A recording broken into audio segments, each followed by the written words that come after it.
तो आज अपन आपकी वेरी इंपॉर्टेंट एक्सरसाइज 12.3 स्टार्ट करेंगे। काफ़ी इजी वे में इसको ओपन कर लेंगे। इसका फर्स्ट क्वेश्चन ट्रू फॉल्स का है। State true and false for every statement and also write the justification of your reasons. प्रत्येक के लिए सत्य सत्य लिखो और अपने उत्तर का कारण भी दो। देखो पहला पॉइंट है, the angle subtended by any कोड on any 2 points of circle are equal. यानी कि किसी जीवा द्वारा वृत्त पर दो बिंदु पर अंतरित कोण बराबर होते हैं। कहने का मतलब जैसे ये सर्कल है, इसकी ये जीवा है, ठीक है, ये इसका सेंटर पॉइंट है। ये कह रहा है कि जीवा द्वारा यानी कोड के द्वारा जो भी एंगल बनेंगे सर्कल के कहीं भी 2 पॉइंट पर वो बराबर होंगे। ये कोई गारंटी नहीं है बराबर होंगे, क्योंकि वो पॉइंट 2 कहीं पर भी हो सकते हैं। लेकिन हाँ, आपको इसका एक ही रीजन लिखना है कि एक ही वृत्तखंड पर बने कोण ही बराबर होंगे, अन्यथा नहीं। ठीक है, यानी कि जो एंगल होंगे, एंगल ऑन सेम सेगमेंट या फिर angle in same segment are equal, otherwise not. यानी कि अगर सेम सेगमेंट का मतलब ये होता है, जैसे मैं यहाँ पर ये कोड ले लूँ, कोई भी ले लो, ये कोई ले लिया और यहाँ से जैसे ये एंगल बना, इसका बेस क्या है, कुछ नाम देता हूँ, चलो ए बी, उसको सी दिया और एक एंगल मैंने और बनाया, ये दोनों में एंगल जैसे यहाँ डी दे दिया, 2 एंगल बने ए सी बी और A D B, A C B और ए डी बी। ये दोनों एंगल बराबर होंगे, मेरी बात समझना, क्योंकि दोनों सेम सेगमेंट का मतलब दोनों का बेस भी सेम होना चाहिए, आधार भी सेम होना चाहिए, इसी से बनने वाले एंगल होते हैं। तो ये तो सही हो जाता है, लेकिन वो कह रहा है कहीं पर भी 2 पॉइंट, उन 2 पॉइंट का फिर क्या मतलब, अगर यहाँ ले लिया तो और सेंटर पर तो फिर अलग प्रॉपर्टी लग जाती है। तो मतलब ये कोई गारंटी नहीं है, कहीं पर भी 2 पॉइंट का, किन्हीं 2 बिंदु वाली बात गलत हो जाती है। सिर्फ सेम सेगमेंट होगा ना तभी सही होती है। इसलिए पहले अब क्या हो गया, ये फॉल्स है, यानी कि असत्य है। सेकंड, आपको एक फिगर दे रखा है, मैंने फिगर नहीं बनाएगा, बना देता हूँ। एक ही डायग्राम दे रखा था, ए और बी 2 पॉइंट है इसके अंदर, ठीक है, यहाँ सी डी और यहाँ ई दे रखा है, सही है ना डायग्राम, ये आपका डायग्राम है। आपसे क्यों कहना चाह रहा है कि इसके अंदर ए बी एक डायमीटर है। देखो ए बी वृत्त का व्यास है, ठीक है, सी वृत्त पर कोई बिंदु है, सी है ना, सी ये कोई सर्कल पे कोई पॉइंट है। तो बताओ क्या ये बात हो सकती है क्या? हिंदी वाले भी ये एडजस्ट कर लेना, A C square plus B C square बराबर ए बी स्क्वायर, पाइथागोरस जैसा लग रहा है, बिल्कुल सही बात है। इसका मतलब हम एक काम करते हैं, इसने कहा कि सी कोई पॉइंट है और ए सी जब तक आएगा नहीं, जब तक मैंने इसको मिलाएंगे नहीं। मैंने आपको एक प्रॉपर्टी बता रखी है, ए बी वृत्त का व्यास है, डायमीटर है, और डायमीटर से सर्कल पर कहीं पर भी जो एंगल बनता है वो हमेशा कितने डिग्री का होता है, 90 डिग्री का। समझ पा रहे हो ना? इसका मतलब ये जो त्रिभुज बना ए सी बी बन गया ना, ए सी बी, ये एक राइट एंगल्ड ट्राइंगल बन गया, समकोण त्रिभुज बन गया, और समकोण त्रिभुज के अंदर पाइथागोरस लगता है। ठीक बात, इसका मतलब 90 के सामने वाला ए बी हो गया हाइपोटेनिस यानी कि कर्ण, ये मान लो आधार यानी कि बेस, और ये मान लो परपेंडिकुलर यानी कि लंब। इसका मतलब अगर मैं इसमें पाइथागोरस लगा सकता हूँ क्योंकि 90 डिग्री वाला है ये ट्राइंगल, ठीक है। इसका मतलब ए बी का स्क्वायर, कर्ण का स्क्वायर बराबर ए सी का स्क्वायर प्लस बी सी का स्क्वायर बन सकता है। क्या वही बात थी क्या? बिल्कुल वही बात थी। इसका मतलब ये ट्रू है। आप रीजन में डायग्राम बना के बता देना और कह देना कि हम जानते हैं कि व्यास से खींचा गया या फिर डायमीटर पर बनने वाला एंगल, व्यास पर बनने वाला एंगल हमेशा 90 डिग्री का होता है। वो चाहे कहीं पर भी बने, चाहे वो डी पर बनता, चाहे वो ई पर बनता, 90 होता। तो ये हो गया आपका ट्रू, मतलब सत्य। ठीक है, अब है पार्ट 3, सबसे इंपॉर्टेंट पार्ट मैंने गोला बना रखा है, इसको वेरी इंपॉर्टेंट है ये डायग्राम। आपको थर्ड के अंदर ये दे रखा है और आपसे कह रहा है इन फिगर ए डी ई का मतलब ये रहा ए डी ई, ये जो एंगल, अब इसको इधर तो मिलाना ही पड़ेगा तभी बनेगा एंगल, तो ऐसे मिला सकते हो इसको। ये जो ए डी ई है वो 120 डिग्री दे रखा है, 120 डिग्री। ठीक बात है। तो फिर कह रहा है अगर ये 120 डिग्री है तो ये भी 30 है क्या, चेक करना है, ये भी 130 है क्या, ई ए बी इसकी बात कर रहा है, ये 30 है क्या, ये हमें चेक करना है। अगर बात सही हुई तो ट्रू वरना फॉल्स। तो एक बहुत शानदार तरीका बताता हूँ आपको कि देखो ये डायमीटर है, व्यास है कि नहीं है, और व्यास से बनने वाला एंगल, तीसरा पार्ट बहुत इंपॉर्टेंट, अलग से क्वेश्चन आ सकता है, ये वेरी वेरी इंपॉर्टेंट है, ध्यान रखना है ना। अगर मैं बात करूं व्यास से बनने वाला एंगल, जैसे व्यास से बनने वाला एंगल कौन सा होगा, डायमीटर से बनने वाला, डायमीटर कौन है, ए बी से बनने वाला एंगल होगा ए डी बी। समझ पा रहे हो? अगर मैं बात करूं ए डी बी, कैसे डॉट डॉट समझना आप, यानी कि मैं अगर बात करूं एंगल ए डी बी की, तो ए डी बी होगा 90 डिग्री, बिकॉज ये डायमीटर पर बनने वाला एंगल है। डायमीटर का मतलब व्यास पर बनने वाला एंगल है। अब मुझे अगर मैं बात करूं, अगर ये 120 है, तो फिर बी डी ई इसको भी मिला दो, ये एक एंगल हो गया बी डी ई, ये छोटा सा ये, तो ये पूरा 120 है, उसमें से ये बन गया 90, इधर वाला 90 बन गया, तो वो कितना हो गया 30। लेकिन अगर मैं मतलब कहना ये चाह रहा हूँ कि मैं अगर निकालना चाहूँ बी डी ई, ये अगर निकालना चाहूँ तो A D E minus A D B, समझ पा रहे हो? यानी कि 120 माइनस 90, तो बी डी ई कितना आ गया, बी डी आ गया 30 डिग्री, बी डी 30 डिग्री आ गया। अब एक बात बताओ, अगर बी डी 30 है, अब सेम सेगमेंट जो मैंने बात बताई थी सेकंड वाले में, वो यहाँ काम आएगी।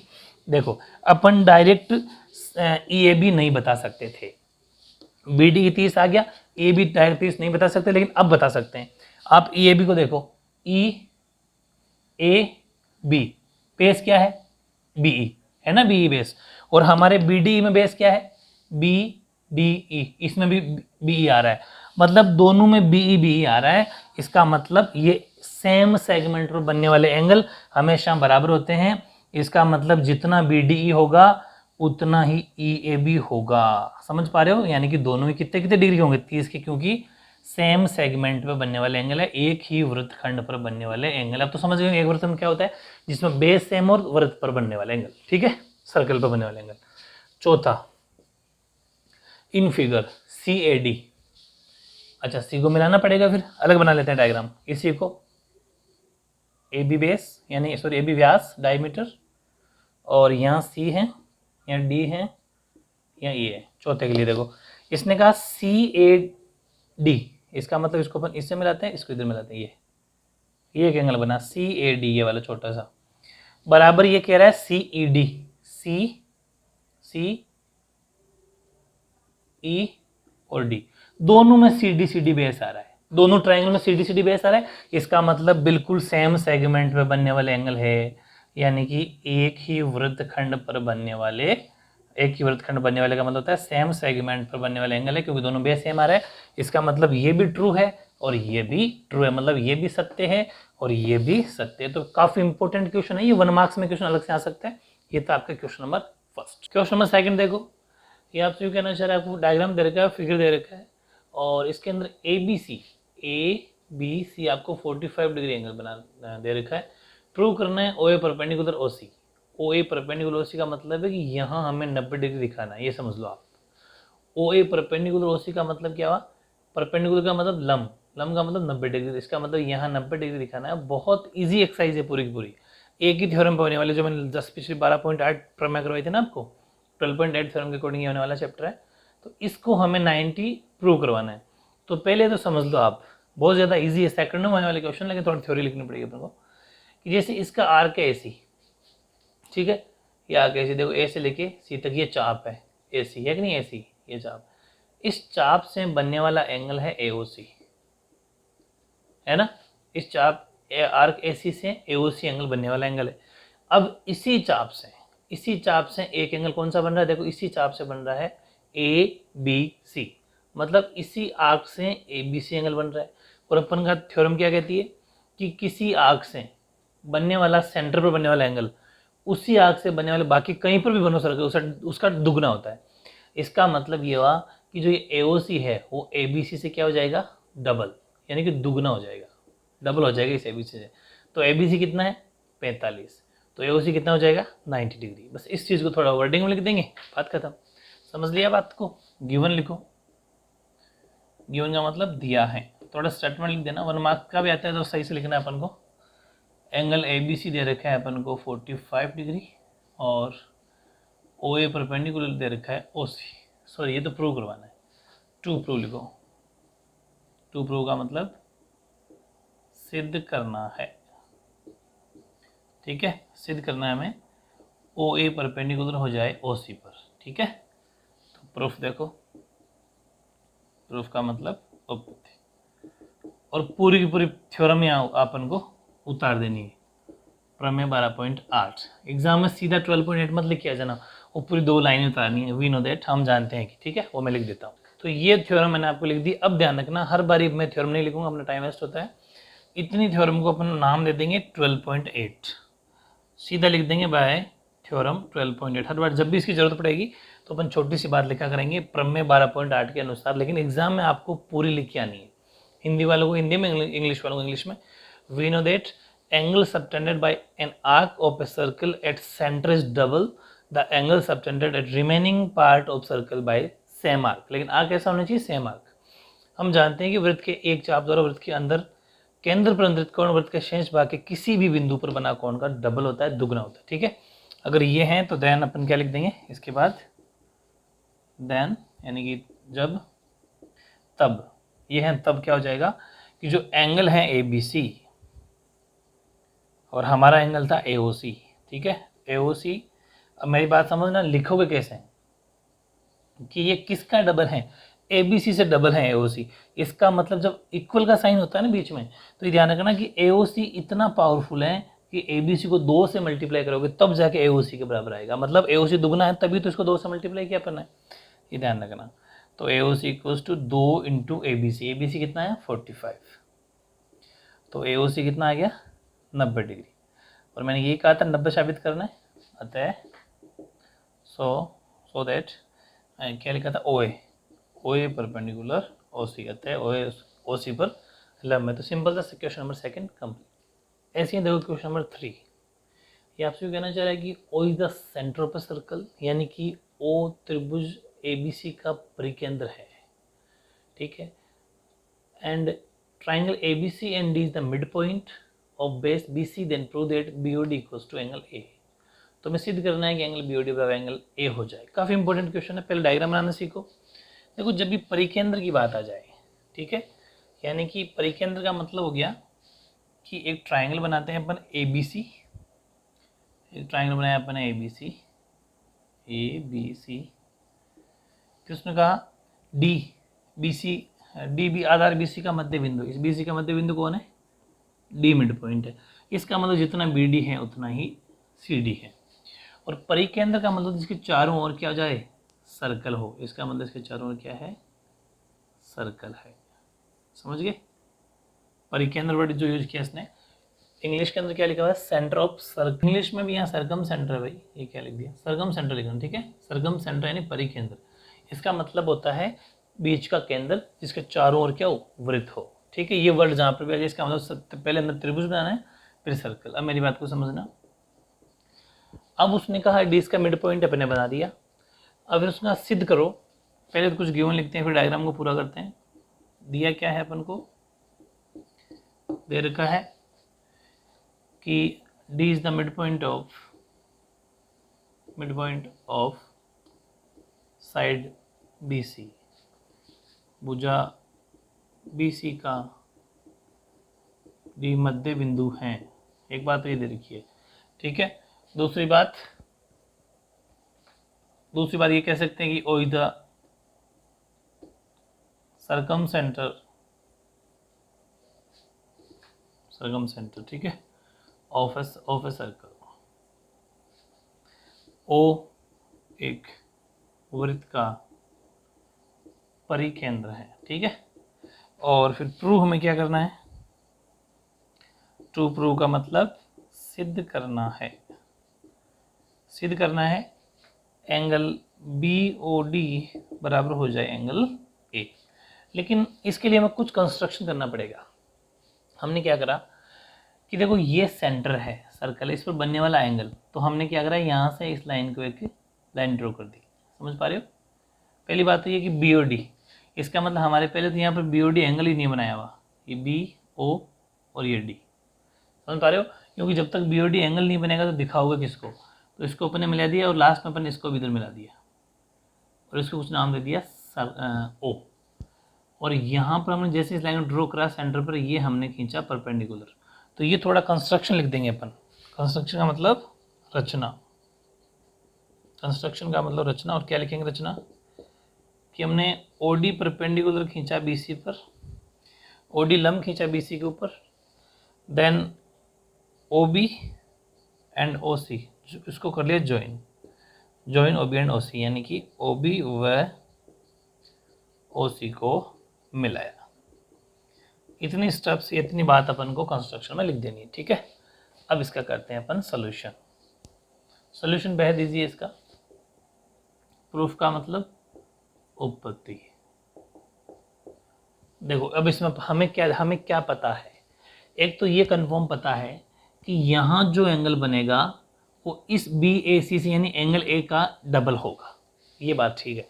लेकिन बात एक प्रॉब्लम हो गई कि हमें दिखाना सिर्फ पूरा BOC नहीं है भाई। अगर पूरा दिखाना होता है तो फर्स्ट सेकंड क्वेश्चन उतर हो जाता है डायरेक्ट थ्योरम 12.8 से कि डबल होता है, आंसर आ गया। लेकिन BOD दिखाना है और इस आधे को इस पूरे के बराबर दिखाना है, इस आधे को इसके बराबर। लेकिन पहले ये दोनों जो एंगल है ना बीचों बीच जो अपने टुकड़े करे हैं, ये BOC का आधा आधा दिखे तो कैसे दिखे, मतलब हमें पहले ये बराबर दिखाना पड़ेगा कि जितना BOD है उतना ही COD है, तभी हम कह पाएंगे इस आधे के वो बराबर है, क्योंकि वो इससे दुगना है। समझ पा रहे हो? कहने का मतलब ये कि अगर ये 5 है तो ये भी 5 होगा, इसका मतलब ये 5 है, तो ये 5 और ये 5 बराबर तभी होंगे जब ये दोनों 5 होंगे। और समझ में आ गया आपके? इसका मतलब हमें BOD और COD दोनों एंगल को बराबर दिखाना ज़रूरी है। अब वो बराबर एंगल दिखाएं तो कैसे दिखाएं? फिर हमको एक बात याद आएगी, यार ये दोनों ट्राइंगल है, कौन कौन से, BOD और COD दो त्रिभुज है, और त्रिभुज में अपन कॉन्ग्रेंसी प्रूव करवा के, सर्वांग समता सिद्ध करवा के CPCT में BOD बराबर COD रख सकते हैं, है ना। गुड, तो बिल्कुल सही है। इन ट्राइंगल कौन कौन से, BOD एंड ट्राइंगल COD, त्रिभुज BOD व COD में, ये हिंदी में लिख देना। एक तो देखो OB है वही OC है, OB OC दोनों क्या है, रेडियस, रेडियस ऑफ है ना। ये तो वृत्त की त्रिज्याएं हैं, वृत्त की त्रिज्याएं हैं। और OD कॉमन है दोनों में, है कि नहीं, कॉमन साइड है, यानी कि उपनिष्ठ है। चाहते तो यहाँ एंगल लिख सकते थे, लेकिन कोई बात नहीं, यहाँ लिख देते हैं। एक एंगल है इसके अंदर जो हमने परपेंडिकुलर खींचा था, 90 डिग्री खींचा था, ODB बराबर ODC, ये अपन लिख देंगे ईच 90, प्रत्येक 90 डिग्री। हो गया कौन, 3 side angle side SAS। So triangle BOD congruent हो गया, यानी सर्वांगसम हो गया ट्राइंगल COD के कौन सी कॉन्ग्रुएंसी से, बाय साइड एंगल साइड। क्या SS लगेगा या RHS लगेगा, सोचने वाली बात है। वेरी गुड, तो ये 90 डिग्री है बिल्कुल, और 90 डिग्री के सामने हाइपोटेनस साइड होती है। हाइपोटेनस साइड का मतलब कर्णभुजा, इसका मतलब ये कौन सी थ्योरम है, RHS, ये ध्यान रखना है, ठीक है ना। इसमें RHS लगा क्योंकि 90 डिग्री प्लस कर्ण, 90 डिग्री प्लस हाइपोटेनस दोनों है। और हमें जो चाहिए था वो अपन लिख लेंगे CPCT में कि BOD एंगल बराबर एंगल COD, ये हमने लिख दिया बाय CPCT। CPCT की फुल फॉर्म में बहुत बार बता चुका कि ये corresponding part of congruent triangle, यानी कि संगत भुजाओं, सर्वांग सम त्रिभुजों के संगत भाग, ठीक है। तो ये इसकी फुल फॉर्म है, ये बड़ी चीज़, इसको दे देंगे अपन समीकरण 1, इक्वेशन फर्स्ट। अब समझो बात। अब एक बात बताओ कि एंगल जो BOC है, BOC पूरा का पूरा BOC है ना, BOC, यस, वो BOC किन दो एंगल से मिलके बना है, जो कोण BOC है वो किन दो कोणों से मिलके बना है, वो बना है BOD plus COD, right, yes. यानी कि जो एंगल BOC है वो BOD प्लस एंगल COD दो एंगल से मिलके बना है। अब एक बात बताओ, हमें कौन चाहिए, हमें चाहिए BOD। क्या आपको COD चाहिए क्या, COD नहीं चाहिए। तो अपने एक काम किया, इस BOC को तो चलो लिख दिया, इस BOD को तो BOD लिखा, और इस COD को भी BOD लिख दिया। ये परमिशन किसने दी, फ्रॉम इक्वेशन फर्स्ट, समीकरण 1 से। समीकरण 1 कहता है कि जितना BOD है उतना ही COD है, समीकरण 1 से हमने ये लिख दिया। इसका मतलब BOC बराबर 2BOD, 2BOD हो गया, समझ गए, वेरी इंपॉर्टेंट। ये हो गया इक्वेशन सेकेंड। अब मेरी बात समझना, समीकरण 1 और 2 निकल गए। अब एक बात बताओ, अब वो लिखनी है थ्योरम पूरी की पूरी। अकॉर्डिंग टू थ्योरम 12.8 प्रमेय 12.8 के अनुसार। और ध्यान रखना एग्जाम में ऐसा नहीं लिख के आना है, डायरेक्ट हम जानते हैं कि करके, जो पिछले क्वेश्चन 2 लाइन लिखी थी वो क्यों लिखी, अभी मैंने नहीं लिख रहा हूँ, ठीक है।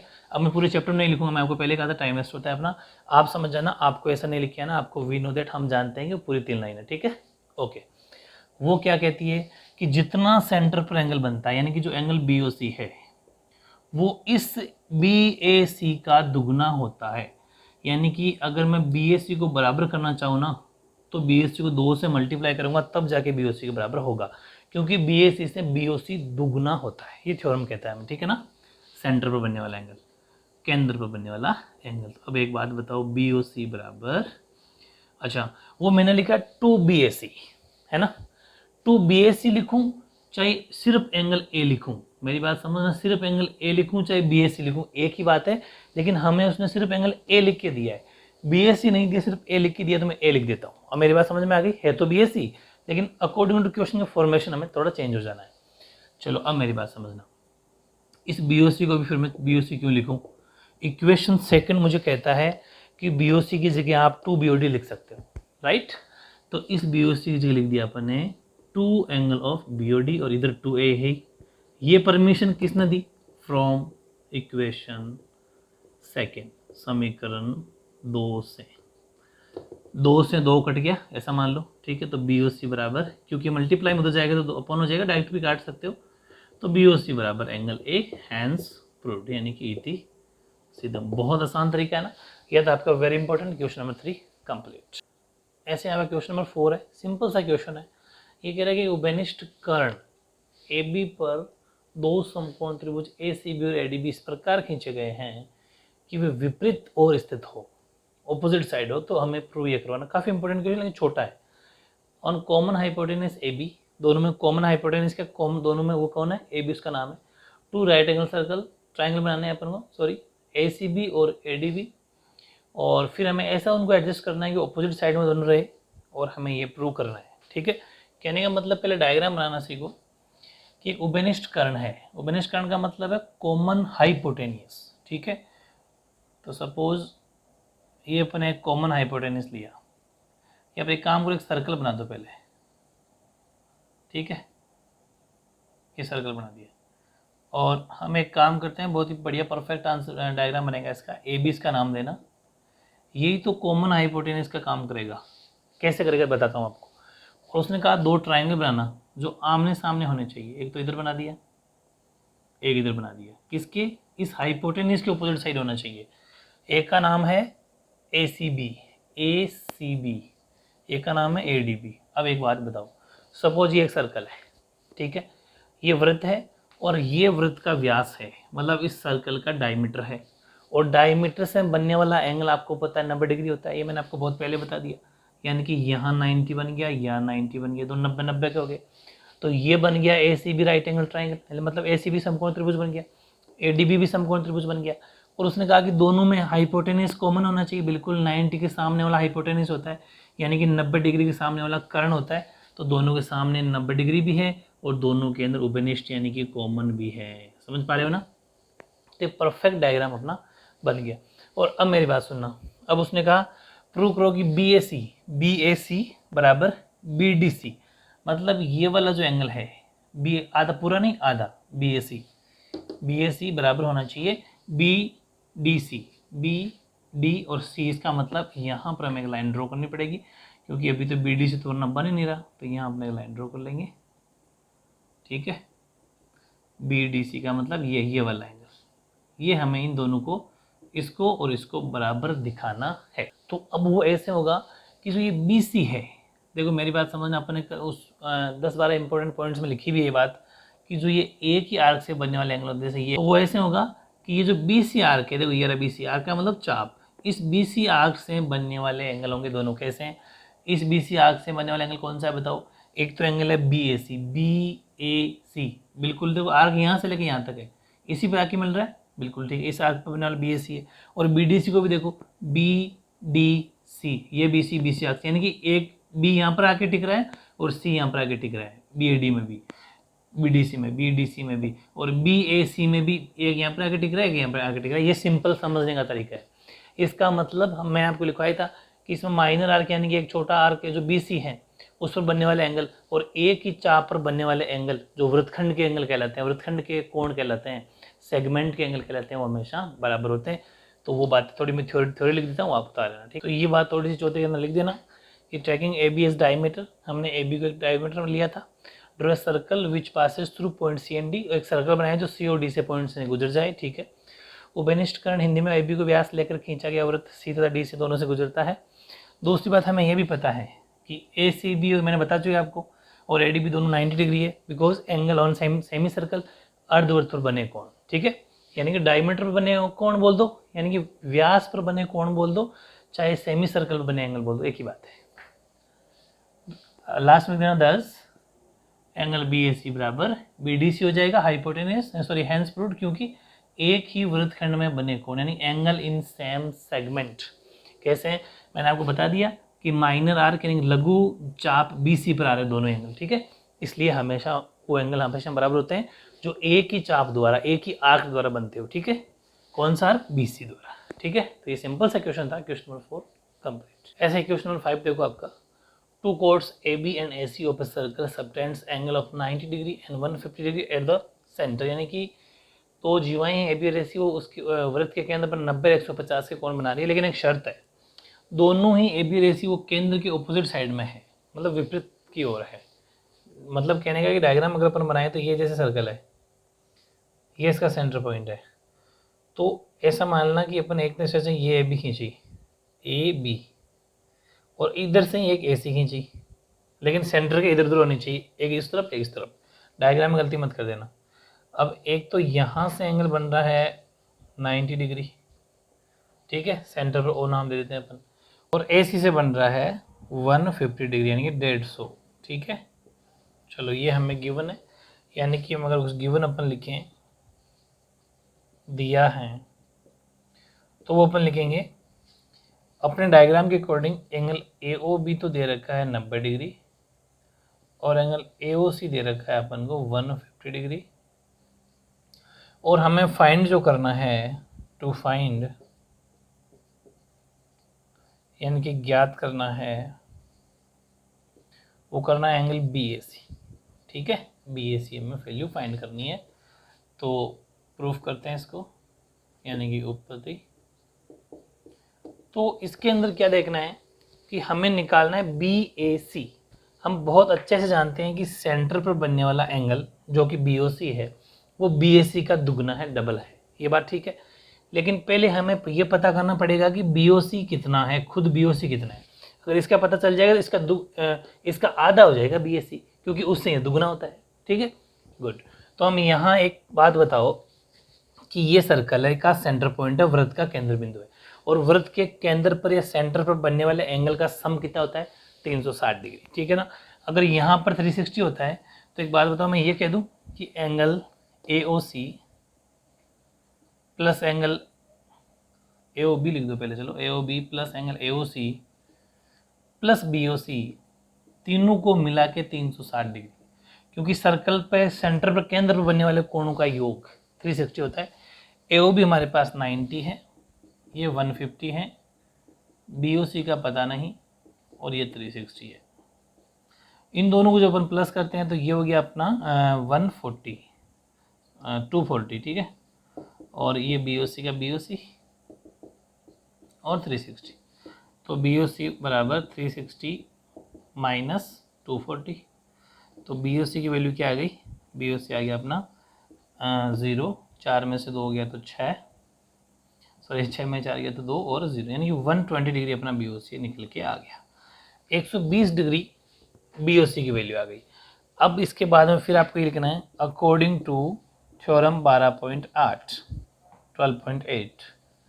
प्रमेय 12.8 के अनुसार, हालांकि आपको ये बात नहीं लिखनी, आपको तो पूरी 2 लाइनें लिखनी, बार बार कह रहा हूँ मैं। तो हमें चाहिए एंगल BAC, तो इसका मतलब ये हुआ कि BAC का मतलब हुआ BAC इसका आधा होता है, यानी कि आधा होता है BOC का, BAC हाफ ऑफ BOC, यानी कि हम लिख सकते हैं BAC equals to half of BOC का मतलब 120 डिग्री, ठीक है। BOC कितना है हमारे पास? 120 डिग्री। इससे ही कट जाएगा तो बी एस सी कितना निकल के आ जाएगा 60 डिग्री। तो इस तरीके से बी एस सी की वैल्यू कितनी 60 डिग्री आपका आंसर हो गया। ऐसे क्वेश्चन नंबर 6 है आपका, सिंपल सा क्वेश्चन है। O is the circumcentre, यानी कि और ट्राइंगल एक ABC है, मतलब ऐसा मान लो कि ये सर्कल है, ये इसका सेंटर पॉइंट है और ABC एक ट्राइंगल है। ठीक है, सर्कम सेंटर का मतलब त्रिभुज के चारों ओर वृत्त का होना, ट्राइंगल के चारों ओर सर्कल का होना। और फिर ये आपसे यूँ कहना चाह रहे हैं, इसको नाम ABC देते हैं अपन। ठीक है, चलो उसके बाद में OBC प्लस BAC हमें प्रूव करना है। ठीक है, यानी कि हमें क्या निकालना है, OBC और BAC को मिला के 90 डिग्री हो जाए। इसका मतलब यहाँ पर एक लाइन ड्रॉ तो करें अपन, OBC बनाए तो सही, जैसे यहाँ O है तो ये अपना बना OBC, ये वाला एंगल। ठीक है, और ये बन गया BAC। हाँ ठीक है, अब समझो, आप चाहो तो कुछ लिख सकते हो गिवन में, गिवन यानी कि दिया है, क्या दे रखा है अपन को कि सिंपल से एक ही बात दे रखी है, O is the circum centre of triangle ABC। ठीक है, O एक त्रिभुज ABC का परिकेंद्र है और हमें प्रूव क्या करना है, सिद्ध करना है, वो करना है OBC प्लस BAC दोनों एंगल का सम, दोनों कोणों का योग 90 डिग्री हो जाए। ठीक है, हमने O को B से, कंस्ट्रक्शन चाहो तो लिख देना, एक थोड़ा सिस्टमेटिक ढंग से करोगे तो मार्क्स अच्छे आते हैं। रचना, join OB and OC, OB व OC को मिलाया। ठीक है, ये बातें अपन को लिख देनी है। अब अपन चलते हैं प्रूफ की ओर। प्रूफ का मतलब उत्पत्ति, बहुत ज़्यादा इजी है। अकॉर्डिंग टू थ्योरम 12.8, प्रमेय 12.8 के अनुसार, वो आपको ऐसा नहीं लिखना, आपको 3 लाइनें लिखनी, आप समझ गए होंगे जो मैंने सेकंड क्वेश्चन में लिखी थी। उसका मतलब ये हुआ कि जितना एंगल BOC है, ये जो BOC है उसका ये इतना पावरफुल है कि जो BAC बनेगा, भाई थ्योरम क्या कहती है कि सेंटर पर बनने वाला एंगल सर्कल की उसी आर्क से बनने वाले किसी भी एंगल का दुगना होता है। यानी कि BAC जब 2 बार मल्टीप्लाई होगा, यानी कि BOC इतना पावरफुल है कि BAC को 2 से मल्टीप्लाई करो तब जाके इसके बराबर होगा। ठीक है, चलो ये एक बड़ी बात आ गई, इसको दे देते हैं अपन इक्वेशन फर्स्ट। अब एक बात सुनो, हमें जो आंसर चाहिए वो चाहिए OBC, और OBC किस ट्राइंगल में मिलेगा हमें, नीचे वाले में, यानी कि इन ट्राइंगल OBC, त्रिभुज OBC में।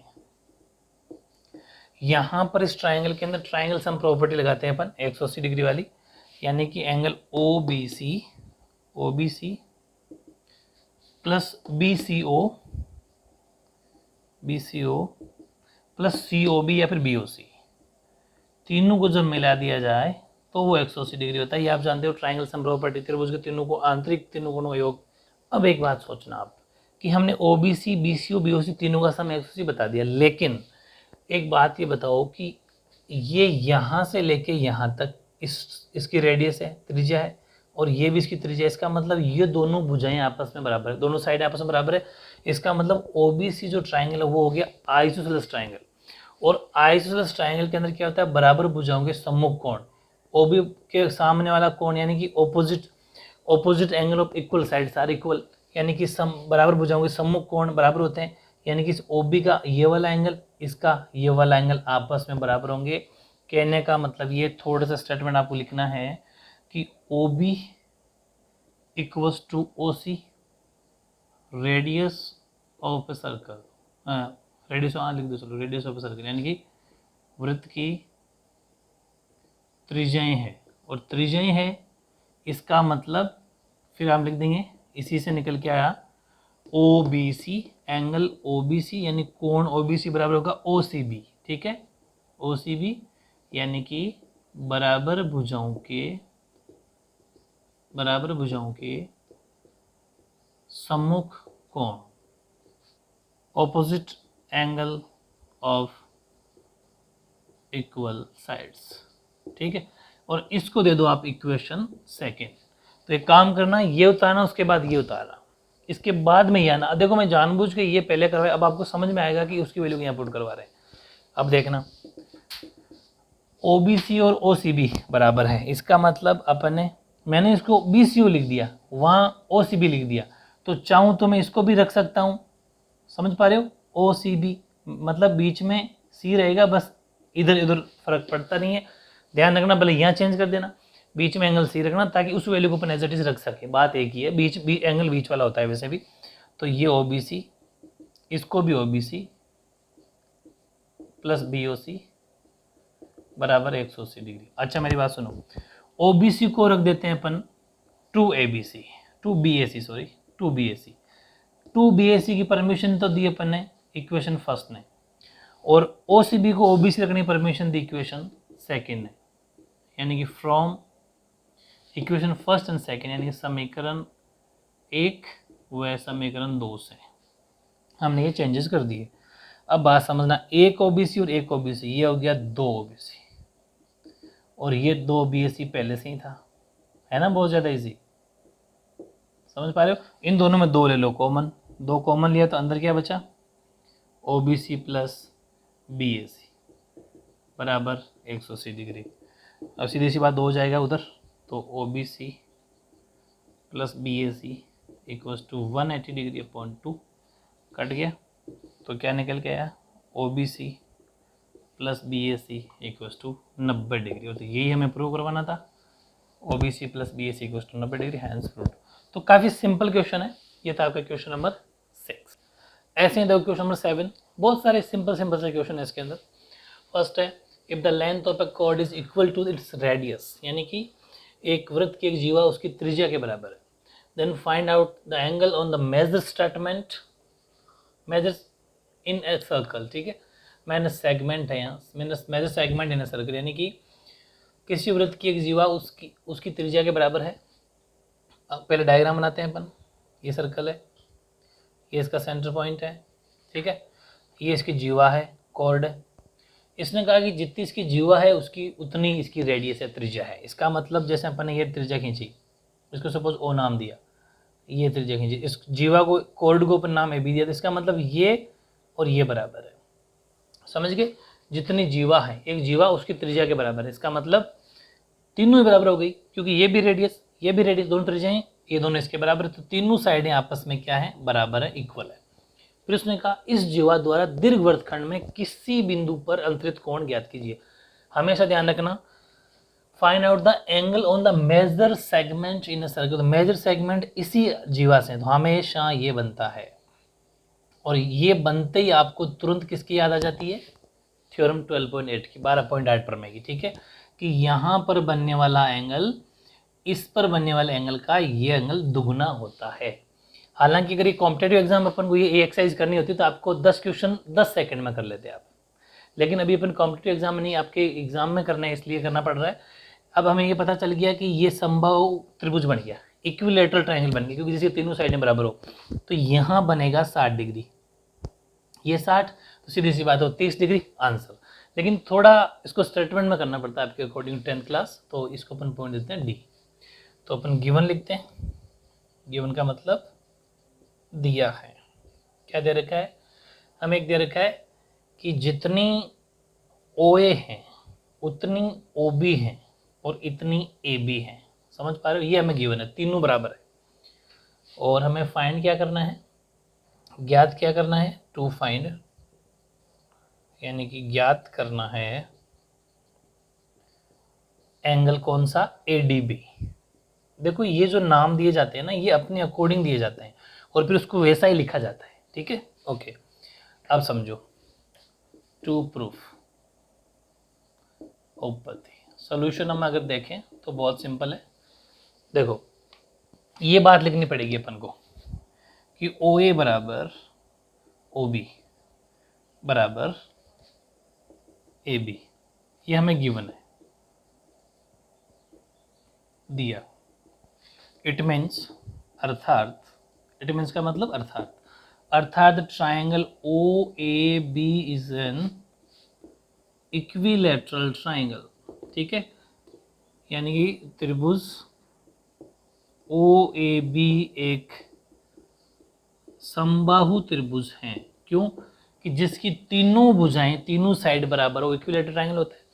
अगर ये इक्विलेटरल ट्रायंगल है तो इसका प्रत्येक angle, whose each angle is 60 degree, ठीक है, जिसका प्रत्येक कोण 60 डिग्री का होता है। इसका मतलब ये बन गया 60। इट मीन्स अर्थात जो एंगल है ए ओ बी वो हो गया 60 डिग्री, ठीक है, बहुत बड़ी बात है। और फिर ये 60 होते ही ये उसका दुगना होता है। तो अकॉर्डिंग टू थ्योरम 12.8 आपको पूरी 3 लाइनें लिखनी है, प्रमेय 12.8 की तीनों लाइन लिखनी है। समझ गए? ये बात जो मैं लिख रहा हूँ लिखना ही नहीं है, वो तीनों लाइन लिखनी है वी नो दैट करके, हम जानते हैं कि। तो ये ध्यान रखना कि जो AOB हैं, ठीक है, या फिर जो हमें चाहिए वो लिख दो। चलो हमें क्या चाहिए? हमें चाहिए ADB, कि ADB बराबर होता है हाफ ऑफ AOB। एक ही बात है कि जो ADB है वो इसका आधा होता है या फिर ये उसका दुगना होता है, एक ही बात है। अब हमारे पास AOB था इसलिए मैंने आधे वाली फॉर्मेशन में लिख दिया। तो 1/2 इंटू AOB कितना है? 60। इसमें कट जाएगा तो एंगल ADB कितना निकल के आ गया? 30 डिग्री, 30 डिग्री। ये आपका आंसर है। तो काफ़ी सिंपल क्वेश्चन था, क्वेश्चन नंबर 7 कंप्लीट। ऐसे ही क्वेश्चन नंबर 8 है आपका। ये आपको दे रखा है कि आपको डायग्राम दे रखा है in figure ADC 130 degree, ADC 130 degree दे रखा है, एंड कोड BC और कोड B दोनों ये इक्वल दे रखी है आपको, दोनों जीवा आपस में बराबर हैं, और आपको वैल्यू फाइंड करनी है CB की। काफ़ी अच्छा क्वेश्चन है। इसको अपन अगर डायग्राम के अकॉर्डिंग देखें तो देखो ADCB या फिर ABCD एक साइक्लिक क्वाड्रिलेटर नजर आता है कि वो सर्कल के अंदर है, और सर्कल के अंदर बनने वाला चतुर्भुज चक्रीय चतुर्भुज कहलाता है, ठीक है। इसका मतलब ये हुआ कि हम सोल्यूशन अगर इसका देखें तो हम ये लिखेंगे ABCD is a cyclic quadrilateral, यानी कि ABCD एक चक्रीय चतुर्भुज है। और चक्रीय चतुर्भुज की एक बहुत बड़ी खास बात होती है कि उसके ऑपोजिट एंगल का सम 180 डिग्री होता है। ये मैंने आपको फर्स्ट वीडियो में सारी बातें बता दी। यानी कि चक्रीय चतुर्भुज में साइक्लिक क्वाड्रिलेटरल के ऑपोजिट एंगल का सम कितना होता है? 180 डिग्री। वो लिख देंगे अपन, we know that the sum of opposite angle in cyclic quadrilateral या of cyclic quadrilateral is 180 degree. हम जानते हैं कि चक्रीय चतुर्भुज के सम्मुख कोणों का योग 180 डिग्री होता है। अब कौन कौन से सम्मुख या अपोजिट एंगल है? कि ये ADC एंगल, ADC प्लस ये वाला सामने एंगल, ये सामने वाला angle ABC, angle ABC equals to 180 degree. इसकी अकॉर्डिंग, इस बात जो अपने लिखी है इसकी अकॉर्डिंग हम कह सकते हैं कि ये दोनों एंगल का सम 180 डिग्री होगा। इसका मतलब ADC हमें दे रखा है 130 डिग्री, लेकिन ABC हमारे पास है नहीं। तो यहाँ से हम ABC फाइंड कर लेंगे, 180 में से 130 माइनस कर दो तो ABC आ जाता है 50।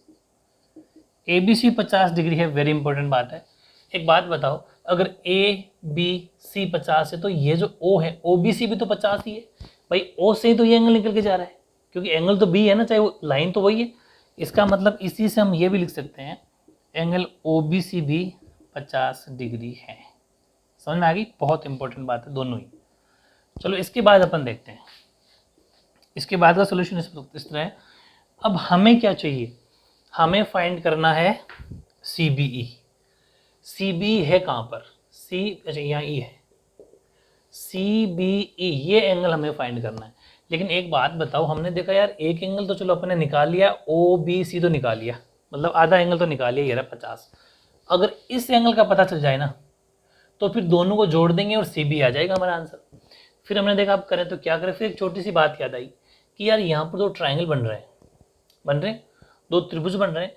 इन दोनों ट्राइंगल में अगर अपन कॉन्ग्रेंसी प्रूव करा दें, समझ पा रहे हो, ये ध्यान रखना, ये ओ है ना वो यहाँ पर है, और मेरा कहने का मतलब ये था कि सेंटर पॉइंट नहीं है ये, ओ तो नाम दिया उसने लेकिन सेंटर केंद्र बिंदु नहीं है, ये अलग है, थोड़ा सेंटर से हटके है, सेंटर यहाँ पर अलग है, इसका मतलब यहाँ रख लो ओ डैश, मतलब सेंटर अपन नाम दे देना मन से, वो ओ डैश है। तो फिर हमें देखा यार दो ट्राइंगल बन रहे हैं सी ओ बी और एक ये मान लो कि बी ओ सी और बी ओ ई। अगर इन दोनों में अपन कॉन्ग्रेंसी प्रूव करा दें, सर्वांग समता सिद्ध करा दें, और ये दोनों एंगल आपस में बराबर दिखा लें सीपीसीटी में, तो फिर 50 + 50 100 डिग्री आंसर आ जाएगा। तो फिर हमने देखा कॉन्ग्रेंसी प्रूव तो करा लेंगे अपन, सर्वांग समता सिद्ध तो करा लेंगे, उसके लिए मिनिमम 3 चीज़ चाहिए होती है, चाहे साइड एंगल कुछ भी हो, 3 चीज़ें होनी चाहिए। तो हमने देखा कि यार 3 चीज़ें हमारे पास हो सकती है, एक तो ओ बी कॉमन, दोनों के अंदर आ रही है ओ बी कॉमन, ठीक बात है। दूसरी बात, इन दोनों के अंदर हमने देखा कि ये कोड ये और ये बराबर है, ये क्वेश्चन में दिया हुआ है कि दोनों जीवाएं बी सी और बी बी दोनों आपस में बराबर है। तो हमने कहा ठीक है, 2 बात तो ये हो गई, चलो एक कॉमन एक ये। फिर तीसरी चीज़ हमें ये याद आई कि यार ये दोनों साइडें बराबर है इस ट्राइंगल की। अगर मैं पूरा बड़े वाला ट्राइंगल देखूं, बी सी ई, पूरे ट्राइंगल को अगर देखूं, पूरे त्रिभुज को देखूं, तो इसकी भुजा बी सी और इसकी भुजा बी दोनों आपस में बराबर है, और इक्वल साइड के ऑपोजिट एंगल हमेशा बराबर होते हैं, बराबर भुजाओं के सम्मुख कोण हमेशा बराबर होंगे। मतलब बी ई के सामने वाला कोण ये और इसके बी सी के सामने वाला कोण ये आपस में होंगे बराबर। बी सी ई बोल दो चाहे बी सी ओ बोल दो, बी ई ओ बोल दो चाहे बी ई सी बोल दो, दोनों एंगल बराबर। बस हमें तीसरी चीज़ यही चाहिए थी, ये हमें मिल गई। तो अब हम कॉन्ग्रेंसी प्रूव करना बड़ा आसान है। इन ट्राइंगल ले लो, दो ट्राइंगल कौन कौन से, B O C and triangle B O E. त्रिभुज बी ओ सी व बी ओ ई में क्या क्या चीज़ें देखो, एक तो ले लिया अपने बी सी बराबर बी, यानी कि बी सी बराबर बी गिवन है, यानी कि दिया है, दे रखा है, दोनों कोड है, दे रखा है ना, ठीक है।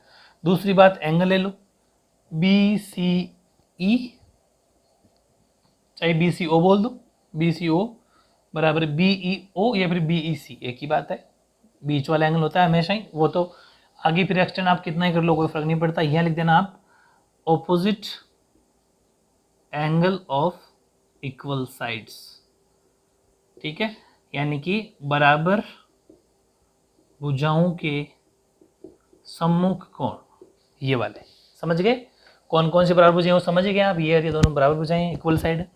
और तीसरी बात, ओ बी कॉमन, ये दोनों के अंदर भी आ रही है, कॉमन का मतलब उभयनिष्ठ भुजा है। So triangle B O C congruent हो गया ट्राइंगल बी ओ ई के by angle side, sorry side angle side से, दो तो साइडें हैं, दो तो भुजा है और एक एंगल, ठीक है। ये दो चीज़ बड़ी आ गई, तो हम यहाँ पर जो हमें एंगल चाहिए था वो ले लेंगे। कौन सा एंगल चाहिए था कि ये दोनों बराबर हो जाए, बिल्कुल वो सीपीसीटी में डाल दो सी बी ओ, क्योंकि जो भी दो त्रिभुज या दो ट्राइंगल कॉन्ग्रेंट होते हैं सर्वांग समद्र, उसके बाद में सीपीसीटी में कुछ भी दिखा सकते हैं, सब बराबर होता है, E B O by CPCT. बहुत काम की चीज़ निकल के आ गई ये वाली। अब एक बात सुनो, अगर ये दोनों बराबर हैं, इसको दे देते हैं अपन इक्वेशन फर्स्ट। अब आगे देखना हमें क्या चाहिए, हमें चाहिए सी बी ई, तो एंगल सी बी ई किन दो एंगल से मिलके बना है, सी बी ई किन दो कोणों से मिलके बना है, C B O plus E B O, समझ पा रहे हो ना, यानी कि C B O plus E B O को जब मिला दिया जाए तब जाके यहाँ प्लस है बीच में, तब जाके सी बी ई बनता है। तो सी बी ई बराबर सी बी ओ। अब यहाँ पर देखो सी बी ओ बराबर ई बी ओ, और यहाँ हमने एक बात लिखी थी, सी बी ओ लिखा ना मैंने, यहाँ मैंने क्या लिखा ओ बी सी, तो आप इसको भी ओ बी सी लिख देना। चलो ओ बी सी, बात एक ही है, एंगल बीच वाला होता है ताकि यहाँ से एडजस्ट कर सके, इसको लिख देना ओ बी सी, इसको तो ई बी ओ रहने दो, या फिर इसको भी लिख सकते हो ओ बी ई, क्योंकि ये अकॉर्डिंग टू क्वेश्चन आपको चेंज कर देना, उसमें कोई फर्क नहीं पड़ता। तो यहाँ अपन क्या लिख देंगे, ये मैं जानबूझ के गलत करके सही करने से आपको बेनिफिट रहता है, इसमें याद होता है। यहाँ आप लिखना O B C C B, ठीक है, और यहाँ आप लिखना ओ बी ई, ठीक है, जैसा क्वेश्चन में लिखा होता है ना वैसा लिख देना, एंगल तो वैसे ही बीच वाला होता है। तो सी बी बराबर, अब समझना, ये दोनों बराबर है, OBC बराबर OBE। तो देखो इसका मतलब हमारे पास किसकी वैल्यू है इन दोनों में से, हमारे पास OBC की वैल्यू है। OBC इसका मतलब ये भी 50, ये भी 50।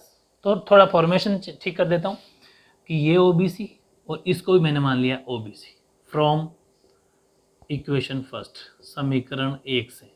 समीकरण 1 कहता है कि जितना OBC उतना ही OBE है, ठीक है। यानी कि CBE बराबर 2 OBC। मैं चाहता तो सीधा 50-50 लिख देता, लेकिन थोड़ा सिस्टमेटिक ढंग से करना ठीक रहता है।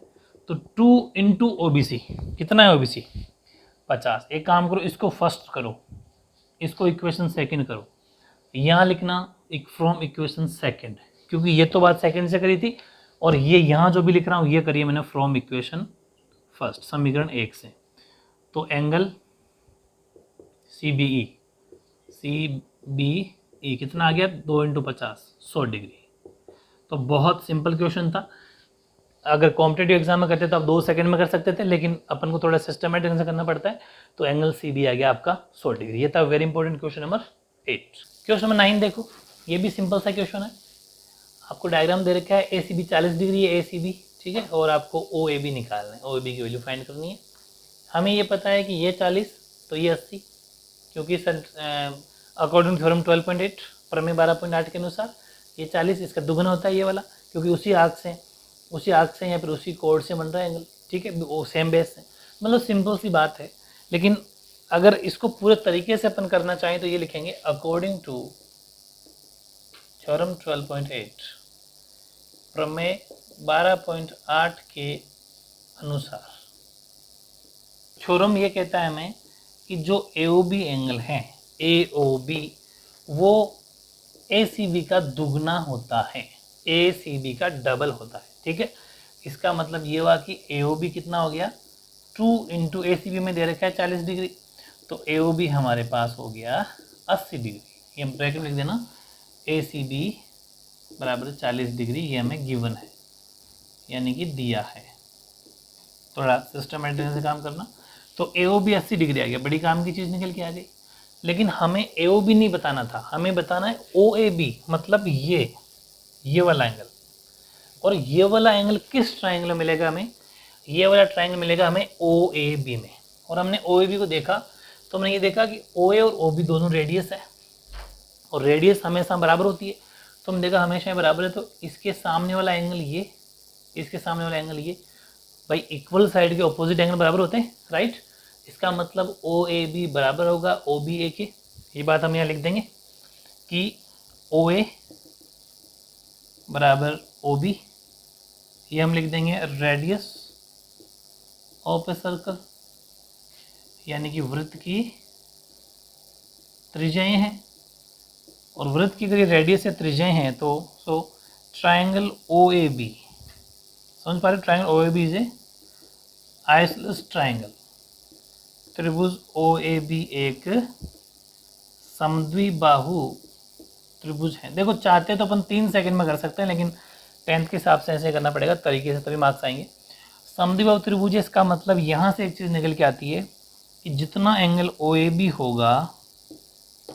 होगा उतना ही एंगल OBA होगा।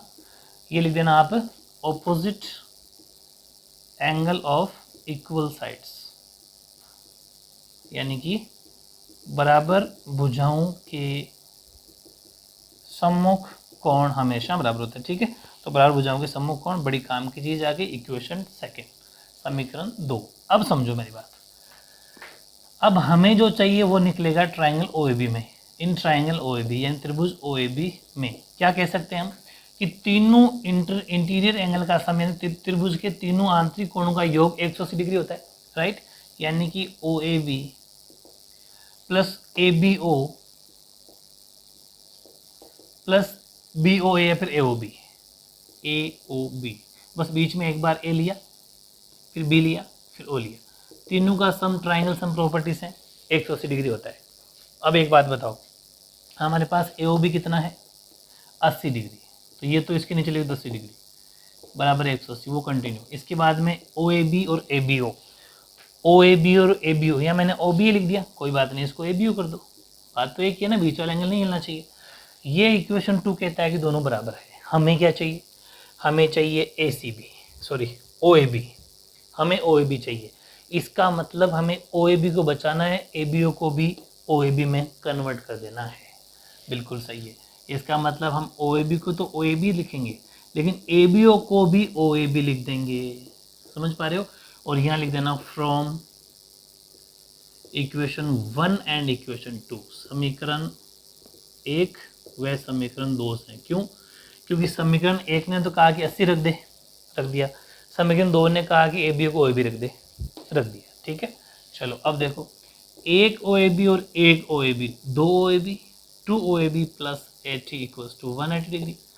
तो 2 OAB इक्वल्स टू 180, ये माइनस हो जाएगा 80 उधर जाके, तो 2 OAB इक्वल्स टू 100 डिग्री।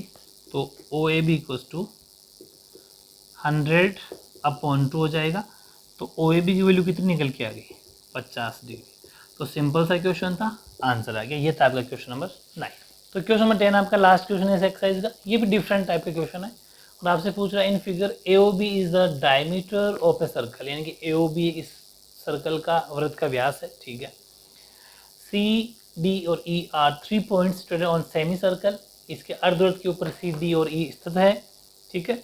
और आपको बताना है कि इन दोनों एंगल का सम, इन दोनों एंगल अगर जोड़ दिया जाए ACB और BED को, तो फिर क्या वैल्यू आएगी? तो हमारे पास ना तो ACB ना BED, दोनों निकाल के जोड़ने पड़ेंगे, तो पहले निकालने तो पड़ेंगे।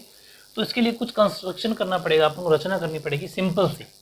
वो क्या है? देखो कि अगर मैं इसको जोड़ दूँ ऐसे यहाँ से, थोड़ा सा तो सोचना पड़ेगा, मामूली, ज़्यादा नहीं सोचना। तो चलो थोड़ा सा पहले लिखते हैं स्टेटमेंट वगैरह। गिवन यानी कि दिया है, दे क्या रखा है अपन को? हमें दे रखा है कि आकृति में AOB वृत्त का व्यास है, AOB वृत्त का व्यास है, यानी कि AOB इज ए डायमीटर। ठीक है। और हमें फाइंड क्या करना है, या फिर वैल्यू क्या निकालनी है? वो निकालनी है, ज्ञात क्या करना है? ज्ञात करना है ACD प्लस BED क्या होगा। तो थोड़ा अपन कंस्ट्रक्शन कर रहे हैं इसके अंदर, यानी कि रचना कर रहे हैं। रचना क्या करी? ज्वाइन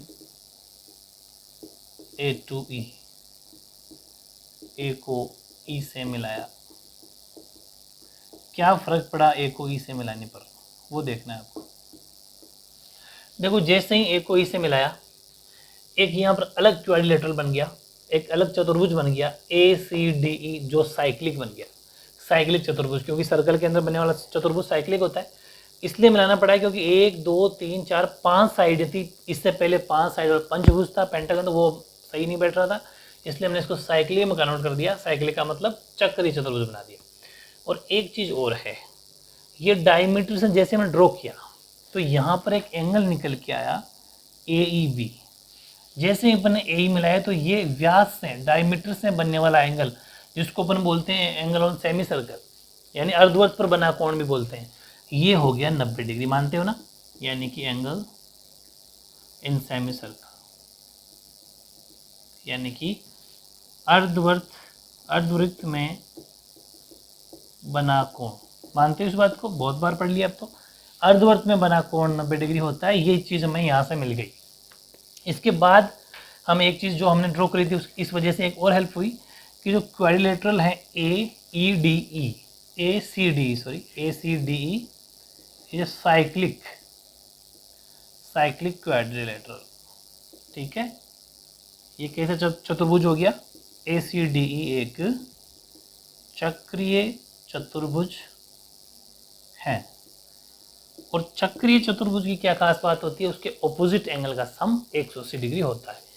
इसका मतलब जितना सम, इसी को लिख सकते हैं कि ACD प्लस AED बराबर 180 डिग्री। ठीक है, क्योंकि ये साइक्लिक लिख सकते हो आप, बिकॉज द सम ऑफ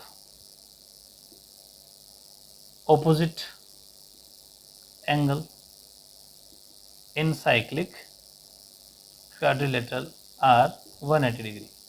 यानी कि हिंदी वाले बच्चे लिख देंगे क्योंकि चक्रीय चतुर्भुज में सम्मुख कोणों का योग 180 डिग्री होता है। ये बात आपको लिखनी, इसलिए इन दोनों का सम हो गया 180 डिग्री। तो एक बात ध्यान रखना, हमें जो एंगल चाहिए वो दो चाहिए, ACD और BED। लेकिन ACD तो चलो ठीक है, ये रहा ACD तो हमारे यहाँ से आ जाएगा। देख लो बोले कैसे आएगा कि अगर मैं इसको यहाँ से ACD निकालना चाहूँ ना, तो ACD प्लस AED की जगह दे दो 90 बराबर 180 डिग्री। तो यहाँ से हमारे पास ACD निकल के आ जाता है। यहाँ लिख देना फ्रॉम इक्वेशन फर्स्ट, समीकरण 1 से, क्योंकि ये जो वैल्यू हमने रखी है वो समीकरण 1 से ही रखी है, इक्वेशन फर्स्ट से ही रखी है। तो 180 माइनस 90 जब हो जाता है तो ACD निकल के आ गया अपना 90 डिग्री। ठीक है, चलो एक आंसर तो हमारे पास यहाँ पर आ गया, इसको दे दो इक्वेशन 2। अब हमारे पास एक और निकल जाए, अगर ACD आ गया BED आ जाए। लेकिन एक बात बताओ, BED ये कोई एक एंगल नहीं है, ये दो एंगल से मिलके बन गया। अब क्यों? क्योंकि जैसे हमने AE परपेंडिकुलर, क्या नाम, ये लाइन ड्रॉ करी, उसके बाद में दो एंगल मिलके बन गए, एक तो AEB और एक AED। इसका मतलब हमें AED को भी जानना जरूरी है, उसकी वैल्यू निकालना भी जरूरी हो गई। तो देखो, हमने ये देखा था कि ये और ये एंगल दोनों का सम कितना होता है, 180 डिग्री। अब इसको मैंने बता दिया 90, इसका मतलब ये भी 90 है, क्योंकि दोनों का सम तो 180 होता है ना। इट मीन्स यहाँ लिख सकते हैं अपन इसके आगे, यहीं लिख दो बोले कि जो एंगल है आपका AED वो भी 90 होगा। समझ पा रहे हो? इक्वेशन 3, क्योंकि ACD और AED दोनों ऑपोजिट एंगल है साइक्लिक क्वाड्रिलेटरल के। समझ पा रहे हो ना? ये देख लो बोले ACD और AED दोनों साइक्लिक क्वाड्रिलेटरल के, तो दोनों का सम ये अगर 90 तो वो भी 90, क्योंकि दोनों 180 हो रहे हैं। ठीक है, अब हमें क्या चाहिए, हमें चाहिए एंगल, हमें चाहिए BED। तो अब लिखना, ध्यान रखना, एंगल BED बराबर कौन कौन से दो एंगल होते हैं BED को? दो एंगल से मिलकर बना है, ये दो एंगल से मिलकर बना है AEB प्लस AED। अब मेरी बात समझना, एंगल BED बराबर AEB तो हमने यहाँ इक्वेशन फर्स्ट में 90 निकाल लिया था, 90 प्लस AED इक्वेशन 3 से, ये भी 90 है। तो क्या लिखेंगे, from equation first and equation 3। समीकरण 1 ने तो कहा कि 90 है, और समीकरण 3 ने कहा कि AED 90 है। ठीक है, इसका मतलब जो एंगल है आपका BED वो हो गया 180 डिग्री का। समझ में आ गई? चलो इसको दे दो इक्वेशन 4। अब हमें उसने पूछा दोनों का सम, किस किस का सम, इसका और इसका। तो लिख देना आप, या तो सम कर दो या फिर बाय कर दो, by equation second and equation 4। ठीक है, समीकरण 2 तो कहता है ACD प्लस 4 कहता है BED। अगर इन दोनों को जोड़ दिया जाए तो ACD 90 का 90 प्लस BED 180 डिग्री का। या फिर ये भी लिख सकते हो, समीकरण 1 व 2 को ऐड करने पर, जोड़ने पर, ये भी लिख सकते हो। तो दोनों का सम कितना आ गया, 270 डिग्री। तो काफ़ी सिंपल सा क्वेश्चन नंबर 10 भी आपका कंप्लीट। इस तरीके से ओवरऑल अपन ने आपकी जो 12.3 वो कंप्लीट कर